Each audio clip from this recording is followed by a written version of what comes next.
Bienvenue dans ce nouvel épisode dans la série de la restauration sur la Fiat. Ce qu'on va faire aujourd'hui, c'est un peu d'esthétique. Encore une fois, j'essaye de faire un épisode mécanique, un épisode un peu esthétique. Aujourd'hui, on va s'occuper donc de la partie toit et, si le temps me le permet, également de la partie un peu portière, puisque cette tâche, elle me fait chier. Donc j'ai envie de l'enlever et de repeindre un peu les portières. Et à ce sujet, je vais donc vous présenter un nouvel outil que j'ai acheté et qui potentiellement pourra vous servir si jamais je vous en donnerai la recommandation à la fin de cette vidéo. On va essayer un outil que j'ai déjà vu plein de fois lorsque je me suis rendu aux Actions et qui m'a intéressé d'une par son prix et de deux par les possibilités d'utilisation. Je vous parle donc de la disqueuse Action qui m'a coûté une vingtaine d'euros. Je vais essayer de l'utiliser aujourd'hui puisqu'elle a un fil, celle que j'ai en batterie ne tient pas très longtemps en ponçant la carrosserie. Je me suis dit bon, pour 20 euros ça peut pas être un mauvais achat et au pire des cas je peux toujours la retourner si jamais elle fait pas le travail correctement ou si elle grille, voilà, s'il y a un problème. Je vais l'essayer. Je vais vous dire à la fin de cette vidéo ce que j'en ai pensé et est-ce qu'elle est réellement à la hauteur de faire des travaux de bricolage. Qu'est-ce qu'on trouve dans l'emballage de cette disqueuse ?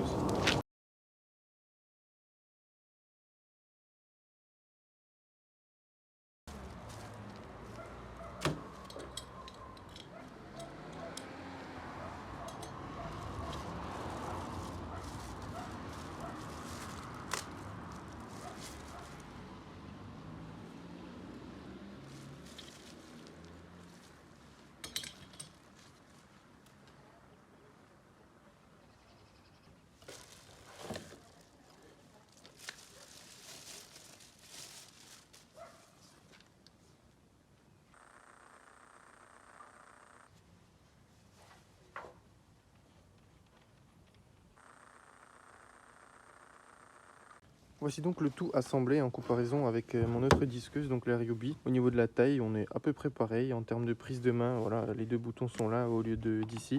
Ce que je trouve un petit peu plus intéressant puisqu'au niveau de la prise de main, c'est un petit peu plus simple, je pense. Je ne l'ai pas encore testé. Et bon, le filetage m'a l'air d'être du M14 comme sur la Ryobi. Voilà. Passons maintenant au test. Donc là, je vais pas vous faire perdre votre temps. Je vous ferai un timelapse de ma réfection du toit de la voiture. Comme ça, vous vous attardez pas trop sur moi en train de disquer et poncer.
Alors s'il y a bien quelque chose que je vous recommande à 100%, ce sont ces disques de ponçage de chez Action et la disqueuse également, puisqu'elle marche très très bien. Donc comme vous pouvez le voir, j'ai traité toute la surface.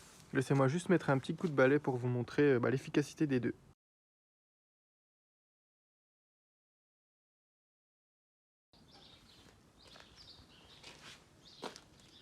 J'ai traité le toit à l'acide et là je prépare ma solution basique pour le neutraliser.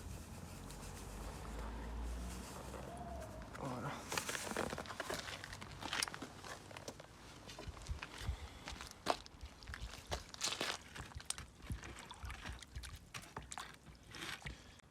Voici donc le toit une fois toute la peinture enlevée et un léger dérouillage en une seule passe effectuée. Je vais maintenant passer à la peinture. Je vais donc tout d'abord cacher tous les endroits qui ne doivent pas être peints avec du scotch et une sorte de bâche plastique comme celle que j'ai mis dans le garage avant donc de procéder à la peinture. Voici donc la voiture préparée pour la petite peinture. Donc bon, c'est un peu pas à la va-vite, c'est simplement pour ne pas mettre partout la peinture, là où je peux encore traiter les endroits ou autres. Et puis je vais maintenant passer à la présentation du deuxième outil low cost, on va dire, de cette vidéo. Donc voici le deuxième outil, c'est une station de peinture électrique. Pareil, il y a plusieurs buses, il y a un très grand réservoir et puis le petit compresseur. Voilà, je vais la tester sur ce toit.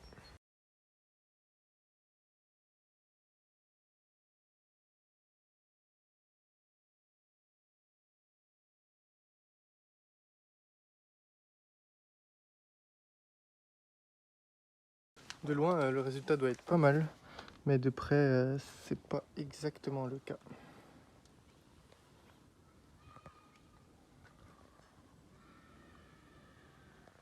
Puis il y a plein d'impuretés qui se sont soulevées et qui sont allées dans la peinture. Donc vraiment pas le top. Mais bon, un petit ponçage une fois que ce sera sec et puis je réessayerai avec une deuxième couche. Pendant donc que ma peinture est en train de sécher, je vais vous montrer autre chose que vous avez sûrement relevé dans la dernière vidéo. Cette fois-ci, il faut aller sous la voiture. Et voici donc la tête qu'a mon ressort de suspension. Vous ne voyez peut-être pas le problème si vous n'êtes pas habitué à ce genre de suspension, mais je vous mets une photo pour comparer avec la gueule que doit avoir ce ressort normalement. Voilà, je pense que vous avez compris où était le problème. Le fait d'avoir été à l'arrêt pendant aussi longtemps, la suspension s'est complètement affaissée sur elle-même, donc elle est devenue plate. Puis donc pourquoi mes roues frottent lorsque je tourne?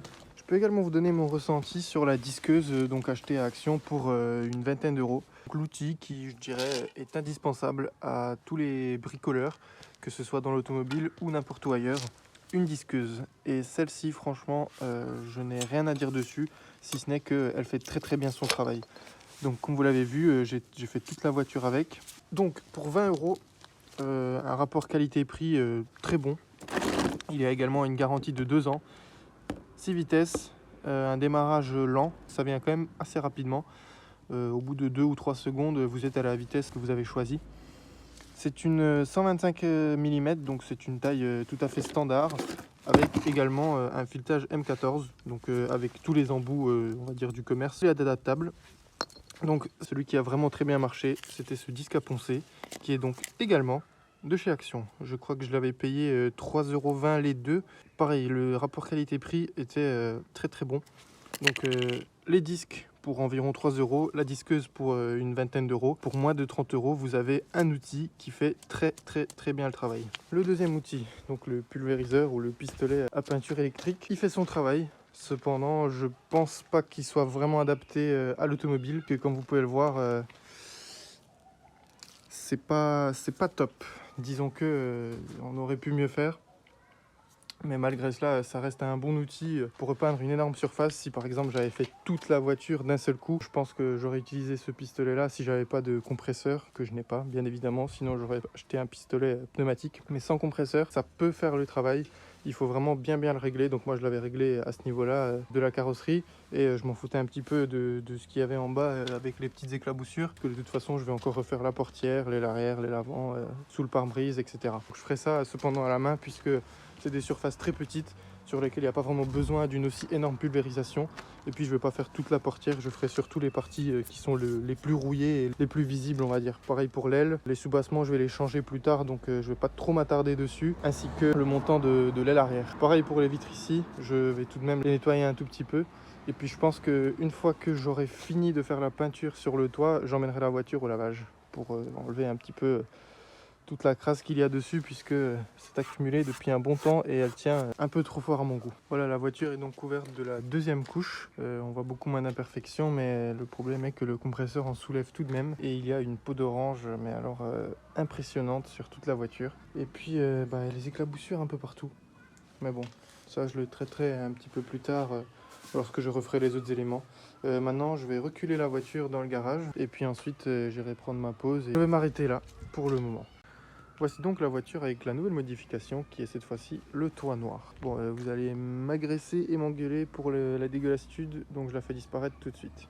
Bon, voici donc une deuxième vidéo avec la voiture qui est un petit peu plus propre. Donc je trouve que d'aspect ça change déjà pas mal.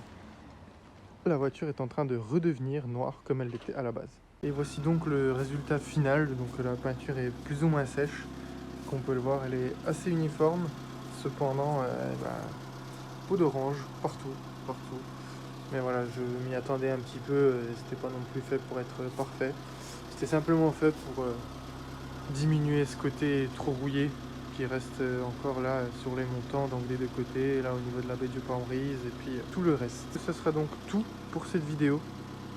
Je vous remercie de l'avoir regardé jusqu'à la fin et encore une fois, je vous remercie de suivre toutes les séries que je poste sur ma chaîne. Je vous dis donc à la prochaine. Salut!